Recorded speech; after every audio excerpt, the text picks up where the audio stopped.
It's not going to be in one giant leap. It's going to be steps.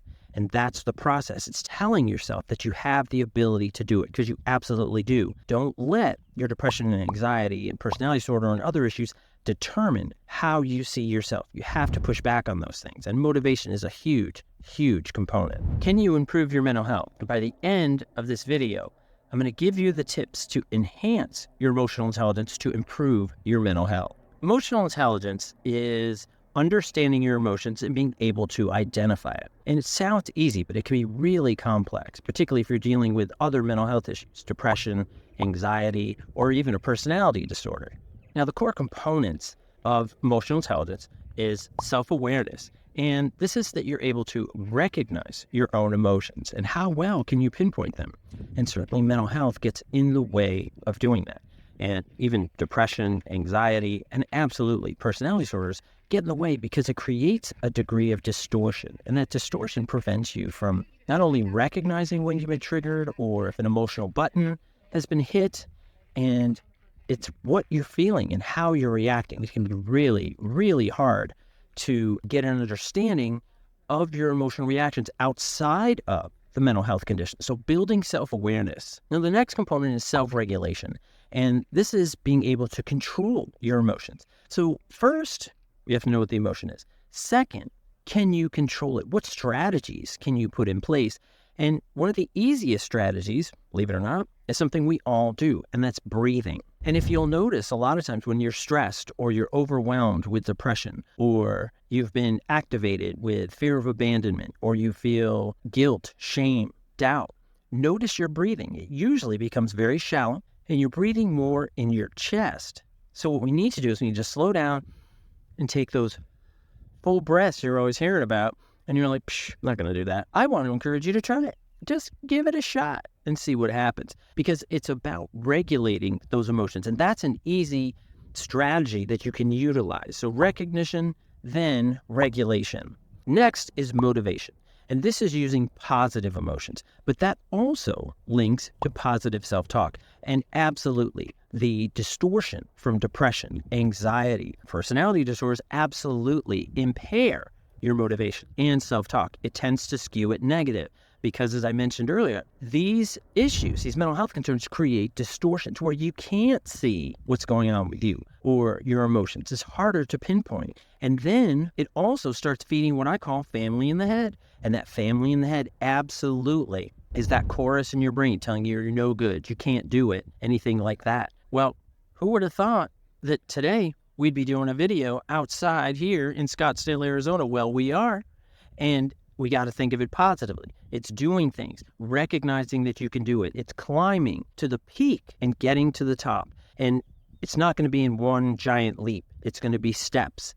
And that's the process. It's telling yourself that you're on your course, telling yourself that you're able to do it, telling yourself that you have the ability to do it, because you absolutely do. Don't let your depression and anxiety and personality disorder and other issues determine how you see yourself. You have to push back on those things. And motivation is a huge, huge component. And you got to have empathy. And empathy is a huge component, a lot of huge components today, but that empathy absolutely for yourself and for others. Can you have empathy for yourself? Can you understand how you feel and the issues that are against you, but also what you have in your favor as well? But when you look at other people, can you learn from their experience, from their struggles, and how they're able to get through it? It's using that empathy to have a better understanding, certainly of yourself and where you are with your own emotions and the world, but also where other people are and the people in your interpersonal circle, having empathy for them. And sometimes empathy is really, really tough. But it feeds into our next component, which is social skills, and using those social skills. And social skills can be tough, particularly because I think that we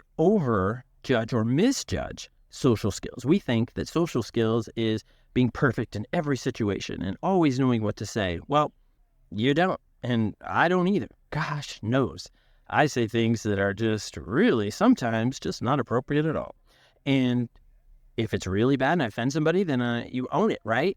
I do, and we just apologize and go forward. But it's using those things. It's using those social skills. And how can you enhance your interpersonal connections with others using those social skills, being open, communicating your ideas directly and assertively?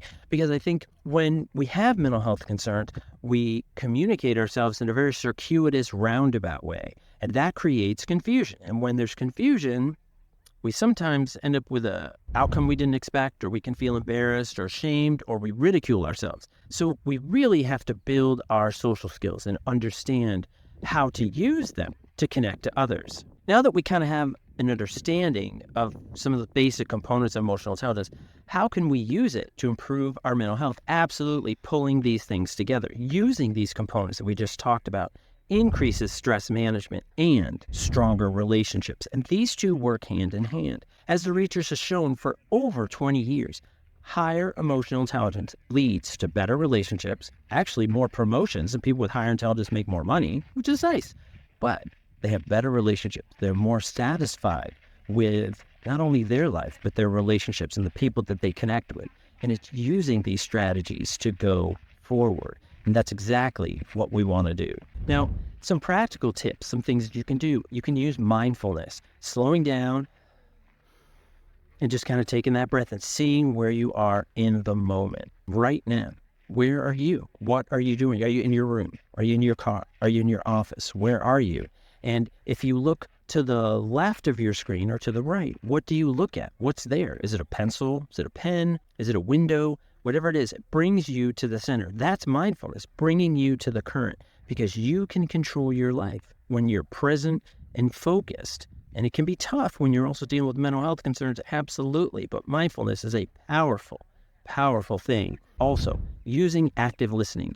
And that's listening to people, but also what's the theme of what they're saying. And don't see it through the distortion of mental health. See it for the theme that they're mentioning, right? What are they talking about? And it's issuing those components. And it's talking about those components that they're interested in. And those are the things that are included in active listening skills. And they can be really, really powerful and absolutely help you connect to others. Another component is journaling.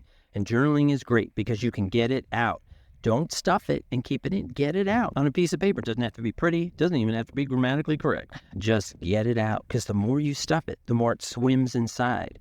And it becomes this pressure cooker, right? And it builds and builds and builds. And it also gives your mental health opportunities to distort your view of self, others, and your relationships. What I want you to do is go back and think about those emotional intelligence components: self-awareness, self-regulation, absolutely, motivation, empathy, and using those to social skills to connect to others, because that can move you forward. And it's really, really important. I want you to try it. I want you to leave tips if you have them for other people in the comments. And I hope you enjoyed this video outside, a little different. It's always nice to add a little spice to the channel. And I want you to be well. Please take care of yourself. And also check out this video where you can learn more about coping strategies that can help you continue to manage your mental health and do things differently. Thanks. Bye-bye.